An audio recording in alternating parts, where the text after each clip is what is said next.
نحمده ونصلي على رسوله الكريم اما بعد بسم اللہ الرحمن الرحیم الحمدللہ اللہ تعالیٰ کے فضل اور اس کے احسان سے الجوہری اکیڈمی کی زیر اہتمام یہ فہم زکوٰۃ احکام زکوٰۃ کورس کا آج پہلا سبق ہے۔ آج کے سبق کا جو عنوان ہے وہ یہ ہے کہ زکوٰۃ کس پر فرض ہے۔ جیسا کہ آپ جانتے ہیں کہ زکوٰۃ اسلام کی 5 بنیادوں میں سے ایک اہم بنیاد ہے۔ زکوٰۃ فرض ہے، زکوٰۃ کا منکر کافر ہے۔ زکوٰۃ کے فضائل اور اس کے فوائد اور زکوٰۃ نہ دینے والوں کے اوپر جو وعیدیں ہیں وہ آپ مختلف اوقات میں اپنے ائمہ کرام سے سنتے ہیں۔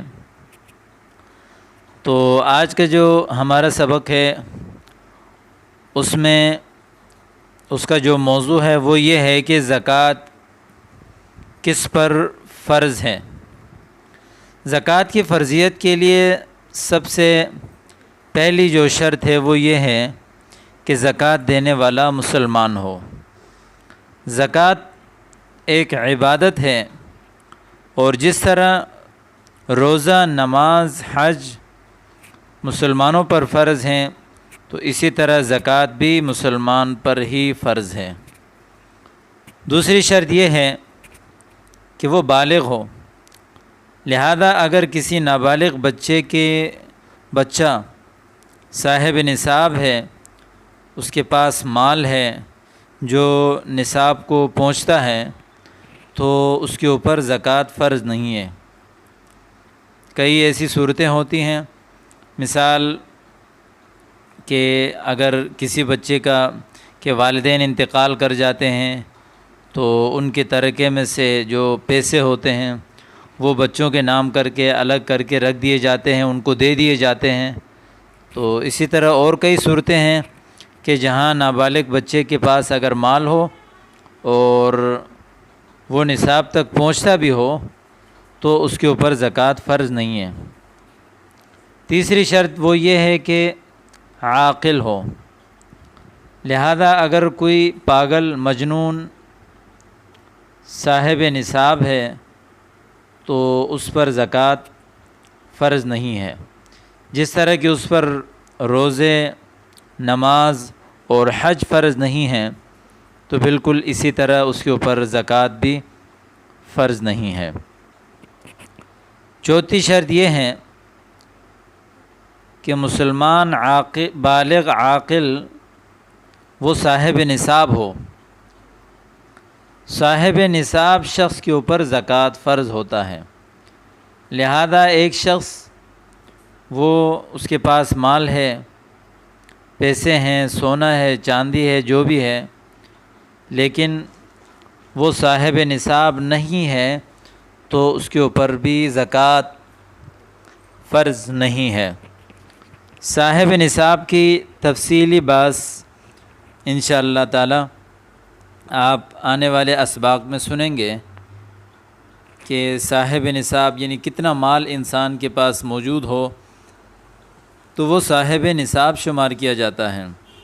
مختصر عرض کروں کہ 52.5 تولہ اگر صرف چاندی ہو تو 52.5 تولہ چاندی، صرف سونا ہو تو 7.5 تولہ سونا، اور اگر نقدی یا مال تجارت یا ساری چیزیں مشترک ہیں یا صرف نقدی ہے، صرف مال تجارت ہے تو وہی 52.5 تولہ چاندی ہی نصاب میں شمار کیا جاتا ہے۔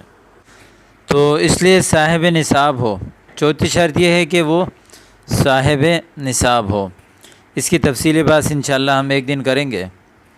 5ویں شرط یہ ہے کہ سال مکمل ہو چکا ہو، یعنی جس مال کا وہ مالک ہے اس پر سال بھی گزر چکا ہو۔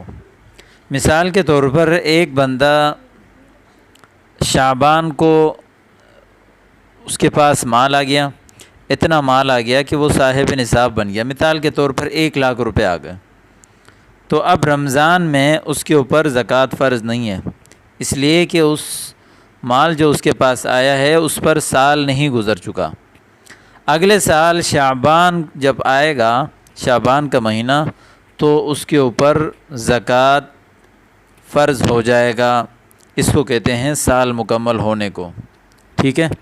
تو اس کی بھی ایک تفصیلی بحث سے آگے آئے گی کہ درمیان سال کے دوران کچھ مال آتے ہیں، انسان کے پاس آیا، ہر مال کے اوپر سال مکمل ہونا ضروری ہے یا صرف جس دن وہ مالک ہوا اسی مال کو ہی شمار کیا جائے گا اور صرف اسی کا ہی اعتبار کیا جائے گا، اعتبار صرف اسی کا کیا جائے گا، درمیان میں آنے والے مال کا اعتبار نہیں ہوگا، ٹھیک ہے۔ اس پر انشاءاللہ ایک دن تفصیلی بحث کریں گے، اس کی بھی تفصیل آگے آئے گی۔ چھٹی شرط یہ ہے کہ مالی واجبات سے اضافہ ہو۔ اس کا کیا مطلب ہے؟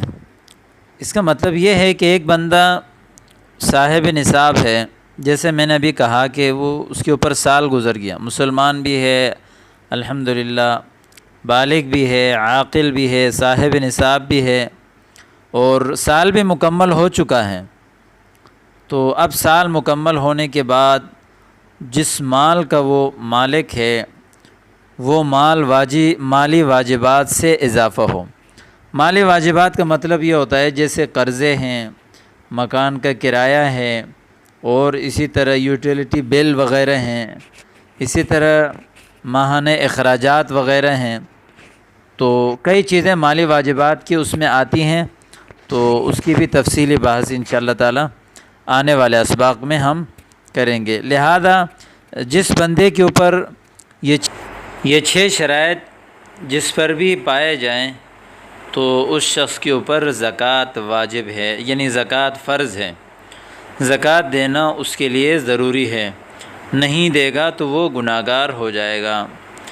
اب آگے اگلے سبق میں ہم تفصیل سے مزید اس کے مسائل پڑھیں گے، تو اللہ پاک ہم سب کو اس پر عمل کرنے کی توفیق عطا فرمائے۔ والسلام علیکم ورحمۃ اللہ وبرکاتہ۔